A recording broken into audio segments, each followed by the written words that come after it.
Bonjour bonnes gens. Alors aujourd'hui j'ai du pain sur la planche. En fait, je vais essayer de retracer une histoire du droit. Et je commence par le droit dans la Bible. C'est-à-dire que vous savez que en fait on commence avec le fameux décalogue. Donc Moïse, selon la Bible. Mais bien entendu, au travers de la figure de Moïse, c'est en fait l'histoire de l'humanité qui, à ce moment-là, fait rentre dans l'histoire finalement, puisqu'elle s'inscrit dans une histoire. Et ce fameux décalogue, donc les tables de la loi, est en fait comment, en gros, il y a les particularités par rapport à cette histoire, c'est que par exemple, quand Moïse est sur le mont Sinaï et qu'il rencontre Dieu, donc sous l'acronyme de Yod He Vav He, hein, qui sont donc les quatre voyelles, quatre lettres qui composent son nom. Je suis celui qui est, la réponse à la question qui es-tu, et il désigne à ce moment-là Moïse comme son porte-parole, et Moïse dit mais je ne suis pas, j'ai le mot lourd. En fait, on peut penser que c'est une façon allégorique de dire que Moïse était un bégayeur peut-être.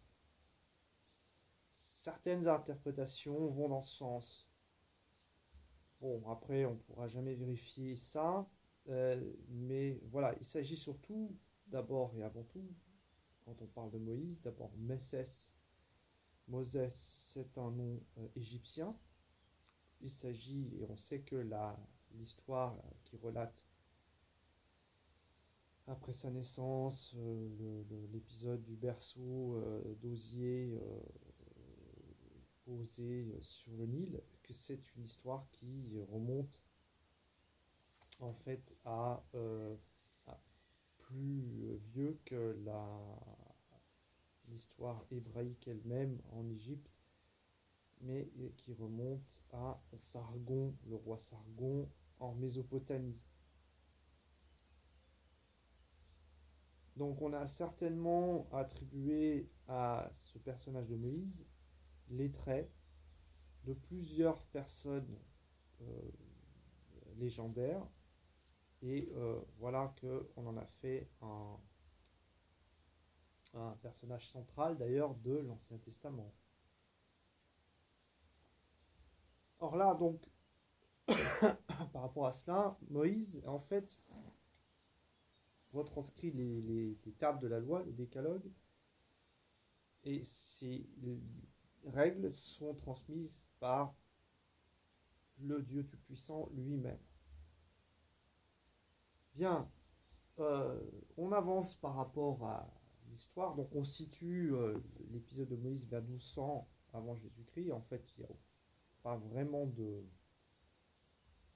Il y a des traces de peuples hébreux, peut-être Ipirou, dans le delta du Nil à peu près à cette époque, mais voilà. Y a-t-il un personnage qui a existé, qui s'est vraiment appelé Moïse? C'est toute une question. Israël Finkelstein en parle, d'après les recherches qu'il a fait. Thomas Römer en parle aussi.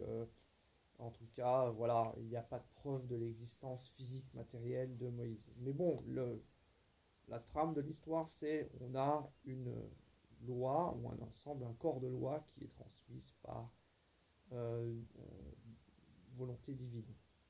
Ensuite, on a, par exemple, pendant l'époque de la Grèce antique, nous avons Platon, élève de Socrate, donc, qui réfléchit à la constitution d'un État idéal.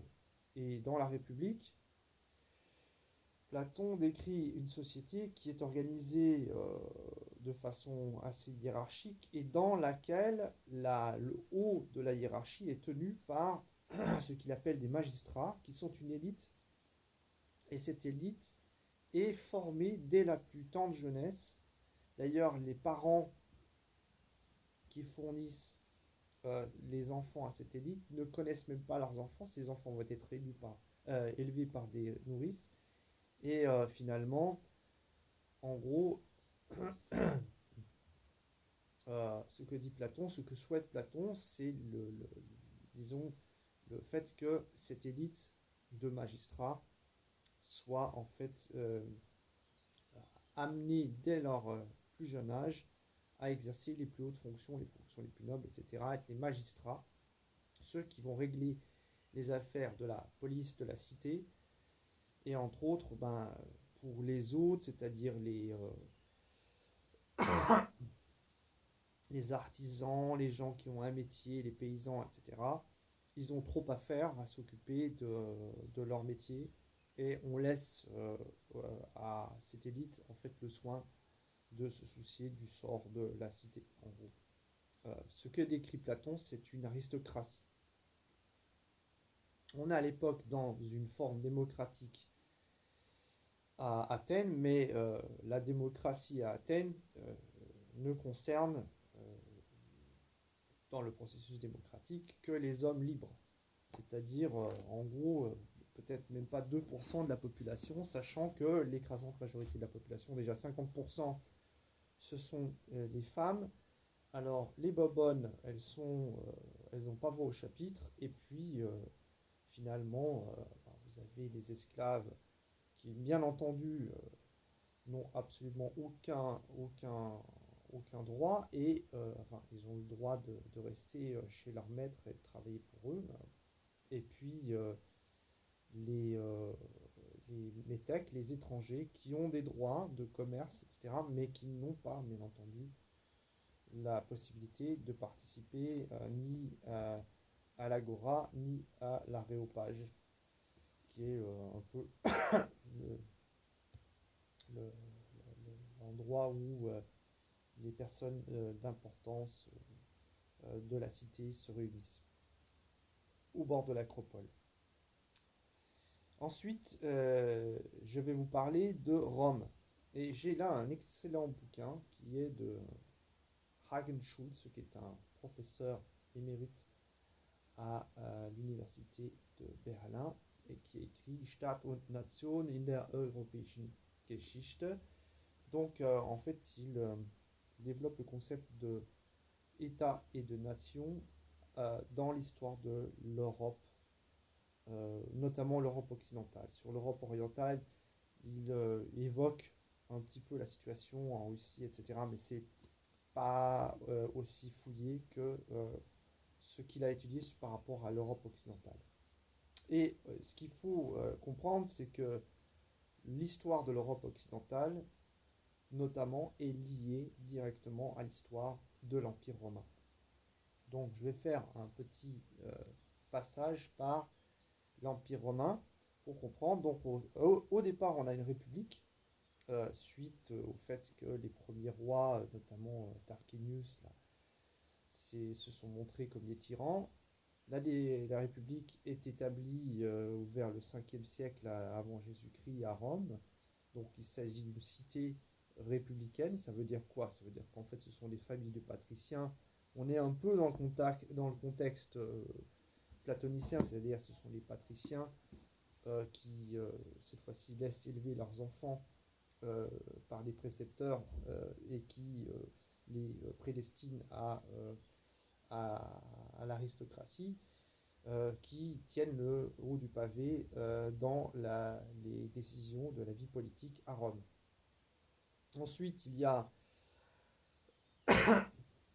une expansion qui se fait au cours des siècles, hein, et notamment à partir du moment où Rome devient une puissance régionale d'importance et concurrence l'autre ville de la Méditerranée occidentale qui à ce moment-là a un rayonnement puissant, c'est Carthage.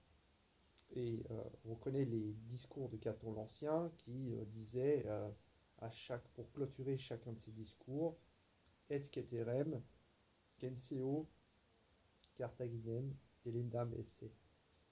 Et entre autres, je suis d'avis qu'il faille détruire Carthage. Et effectivement, c'est ce qui va se passer au cours des guerres puniques et pendant la troisième guerre punique. Eh bien, Scipion l'Ancien va prendre Carthage définitivement et détruire l'intégralité de la ville.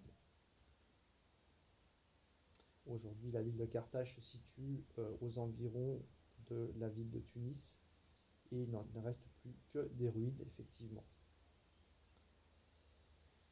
Une fois Carthage conquise, l'ambition des Romains s'est étendue vers toute la Méditerranée. Ils vont notamment peu à peu, par des politiques d'immission, en fait, continuer à étendre leur pouvoir et à s'emparer de la Grèce hellénistique qui était en déclin. Et en fait, le caractère de Rome, empire, se montre là. C'est-à-dire qu'en fait, Rome doit sa puissance et son histoire à ses conquêtes militaires. Et on confond un petit peu le titre d'empereur. En fait, imperator, en romain, en latin, veut dire en gros celui qui a le plein pouvoir militaire, les pleins pouvoirs militaires. Et on pense à tort que l'empire, c'est une fonction héréditaire. Pas du tout. L'empire, ce n'est pas une fonction héréditaire. Les empereurs étaient acclamés par leurs propres soldats, leurs propres légions. Et il y a eu des dynasties d'empereurs romains, les premiers, les Juliens, ensuite les Flaviens, et il y a eu aussi les Sévères. Mais il y a eu tout un tas d'empereurs romains qui n'étaient pas héritiers, mais qui étaient adoptés, qui étaient considérés comme des fils adoptifs. Par exemple, c'est le cas de Marc Aurèle, qui a été adopté par son père adoptif, donc Antonin le Pieux. Et Marc Aurèle était ce qu'on appelle un empereur philosophe. Il faisait partie des stoïciens.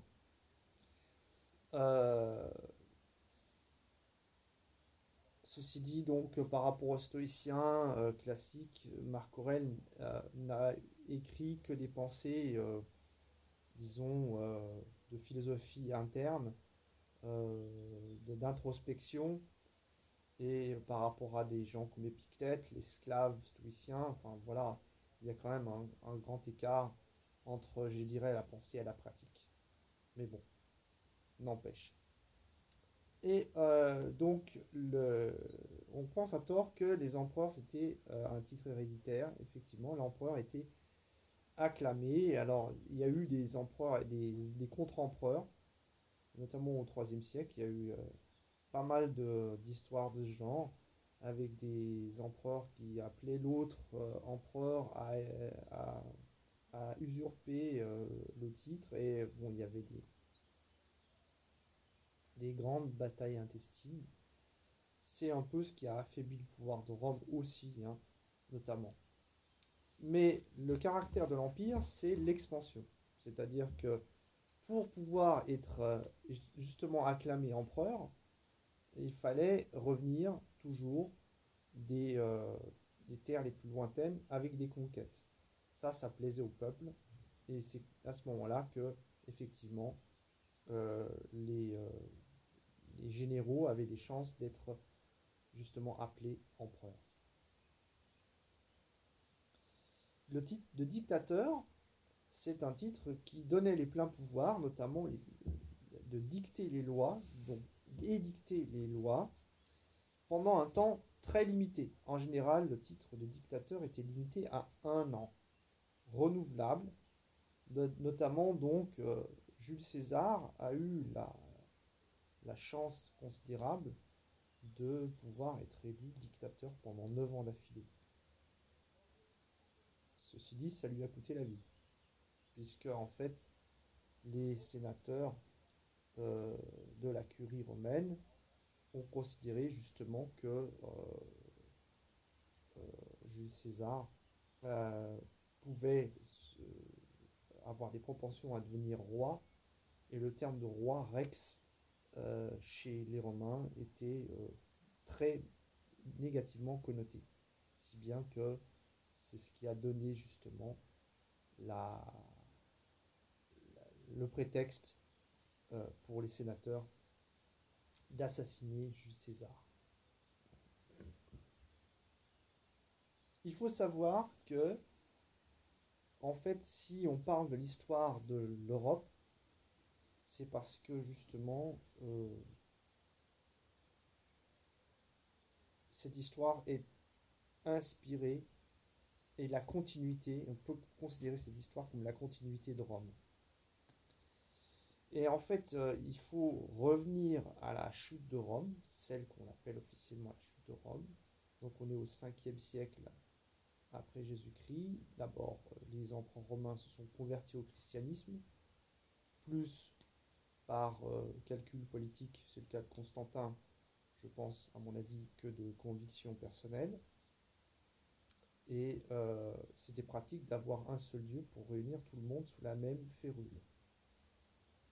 Et ensuite, on a Théodose qui a enfoncé le clou. Et après Théodose, justement, il y a un gros affaiblissement du pouvoir.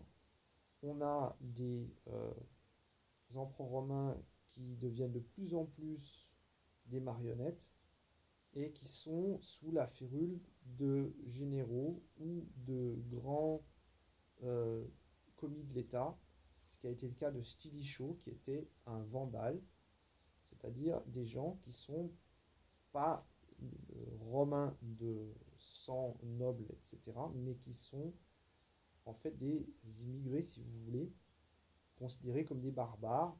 Enfin, ceci dit, derrière le terme de barbare, là, il faut être très prudent.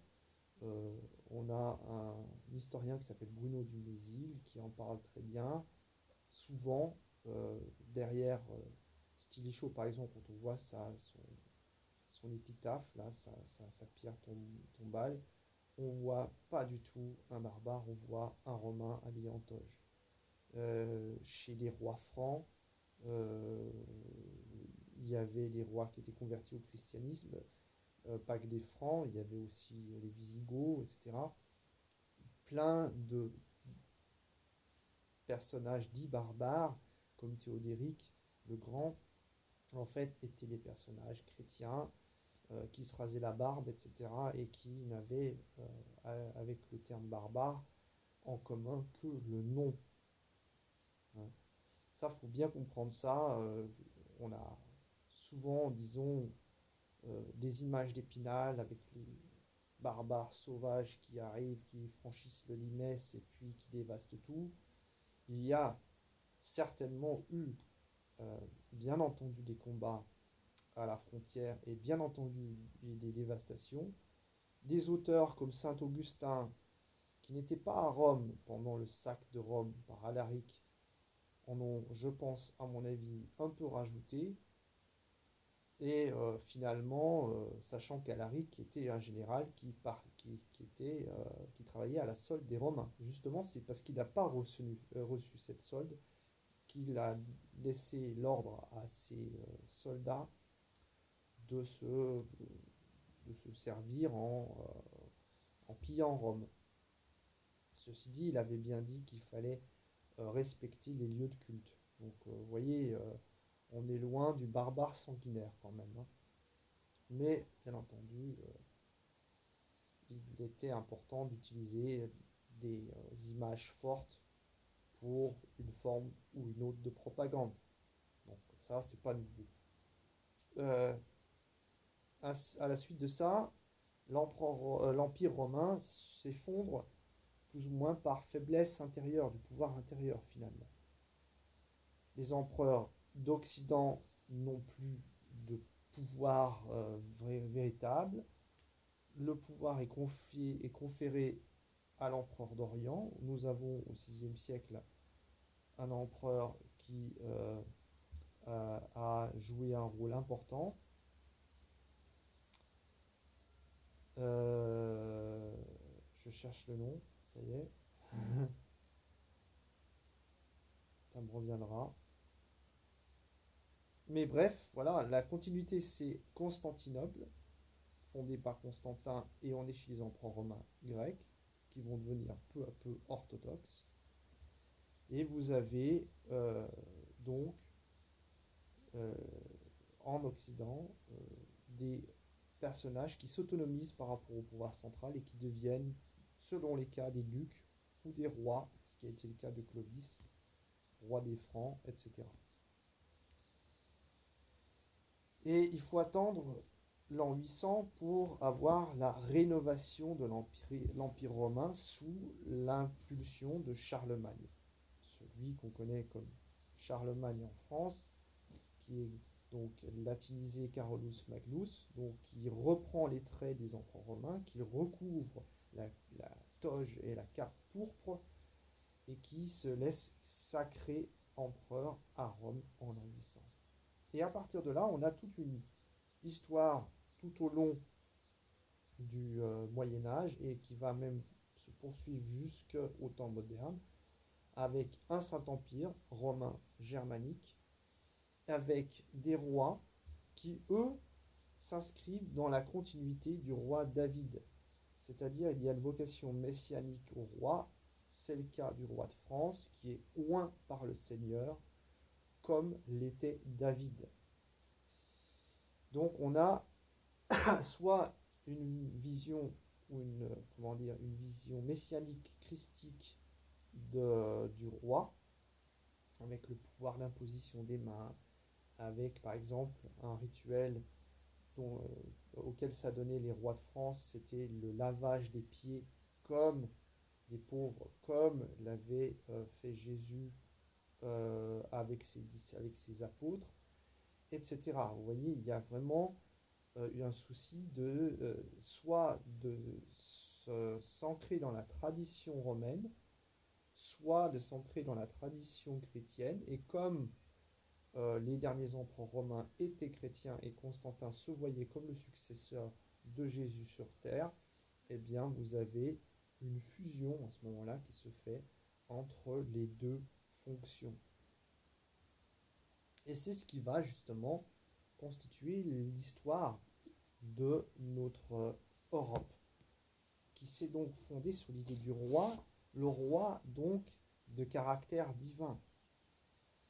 Et en même temps, autour de ce roi se constitue une noblesse, d'abord, comme on l'a dit, une noblesse d'épée, ensuite une noblesse de robe, et qui s'accumule des privilèges. Et finalement, on a, vers la fin de l'Ancien Régime, comme on peut dire, eh bien, on a une aristocratie qui, elle, est sous l'autorité de fait du roi, mais qui s'est arrogé tous les privilèges pour contrôler et diriger la société.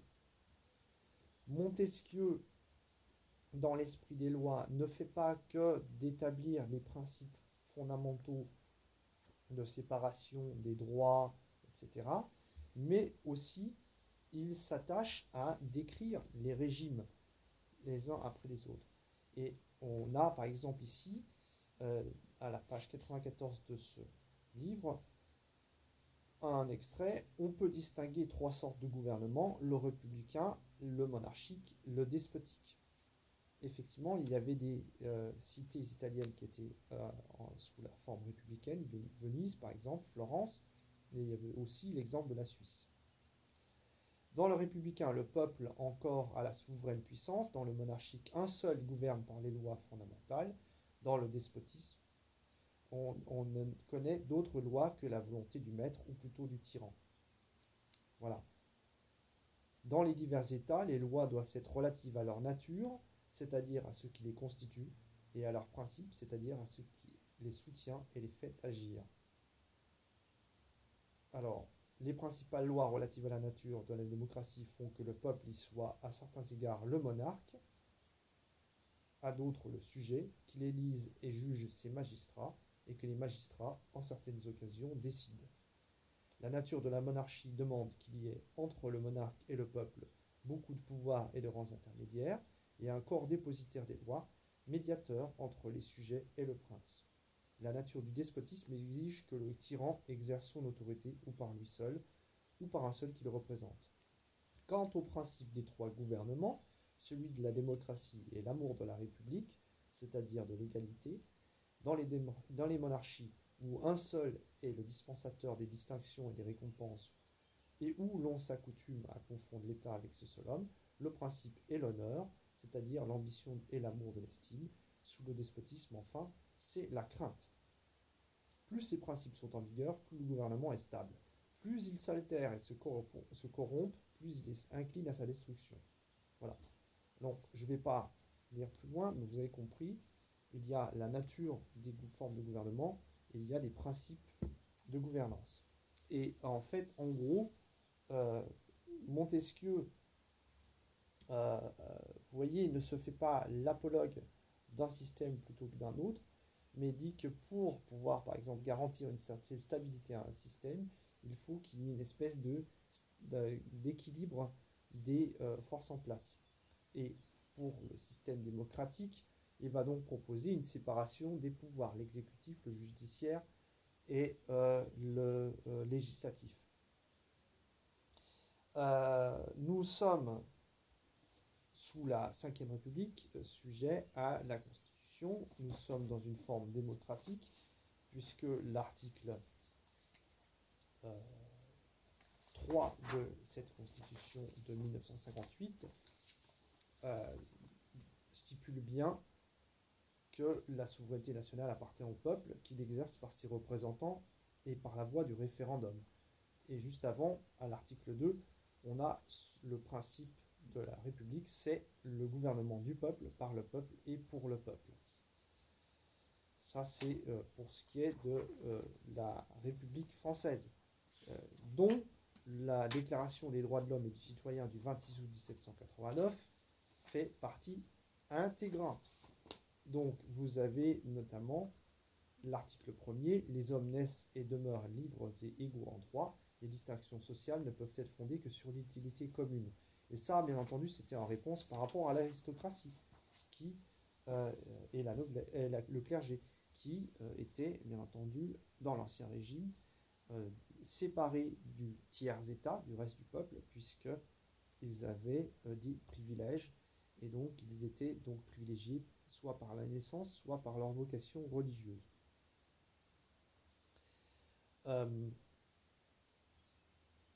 Tout ça, c'est pour vous montrer que nous avons affaire à une construction historique qui a ses racines, qui puise ses racines profondes, même au-delà de l'Antiquité, sûrement, dans des traditions qui étaient encore orales, et dans ce qu'on appelle le berceau de la civilisation, c'est-à-dire le fameux croissant fertile entre l'Égypte et la Mésopotamie, avec différentes cultures qui sont succédées, des Sumériens aux Assyriens, en passant par les Babyloniens et l'Égypte ancienne. Et au creuset de toutes ces civilisations, disons à la croisée des chemins, la, la, Canaan, Israël, ce qui deviendra plus tard Israël avec sa religion monothéiste, et dont les valeurs se sont transmises par Jésus et l'histoire, l'intermédiaire de David, Jésus dans la tradition davidique, jusqu'à nous, jusqu'à nos rois, qui en ont incarné donc et les principes et les valeurs d'exemplarité, de droit divin, etc. Et puis à un moment ou un autre, une réflexion sur justement l'état d'égalité ou d'inégalité face à la loi selon, par exemple, la réflexion de personnes comme Montesquieu.